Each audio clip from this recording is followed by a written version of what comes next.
I've put together a short video to try and explain in more detail the security functionality of HTGmanager before and then we can consider the security policy and how it marries up.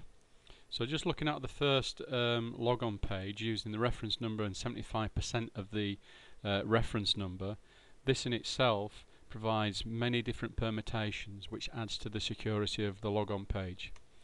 If we use the reference number and the reference letter, I bang that into the calculator and it comes with an infinite amount of permutations.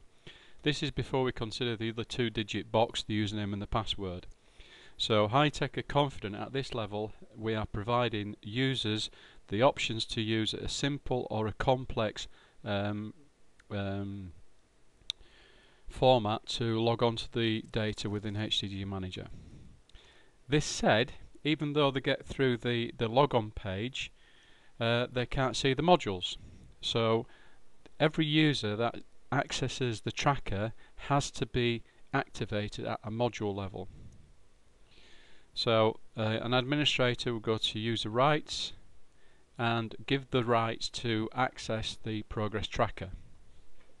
So again, this adds another level of security to the HTGmanager suite of modules. At the desktop, it also offers security checks where a user could see when they're logged on to identify if anybody's using their credentials. We've got transaction logs of the application, who does what, when and how. And we've also got behind the scenes when people log on. So we do track, monitor and record access to the system and the data within the system. The progress tracker is a function that takes place at certain times of the year when assessment data is gathered. We have a number of different users. We have the administrators and the managers who are responsible to look, manage and monitor the data, and we've got the people who contribute to the data, who provide the assessment data at these periods throughout the year. At this moment in time, every user has got access to the system throughout the year. Now the question is, with the complexity of logging on, the permutations, the different boxes, the access to the modules, providing additional security, and the monitoring that we've got in terms of tracks, is this acceptable in its current format or not? If we take the functions of HTGmanager before we evaluate or consider higher levels of lockdown, is we've got the different categories of users.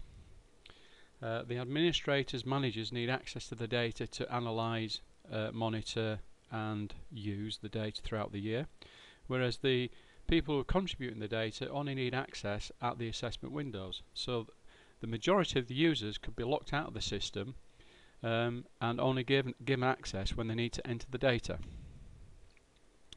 Now this is easily achievable with a click of a button, and whether it's acceptable or not.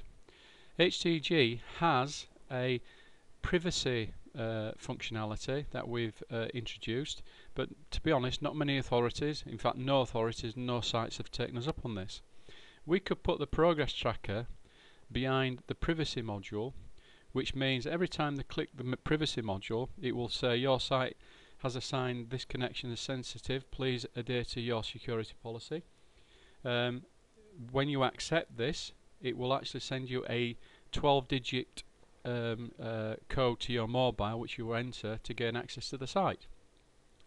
Again, that would enable a two-method logon process, whether it's 12-digit, 8 digits or 47 digits. It's entirely down to the site. I think we fully need to understand whether the elements we've got in place to prevent unauthorized access is acceptable or not. 19 seconds left. Mike signing out. Cheers.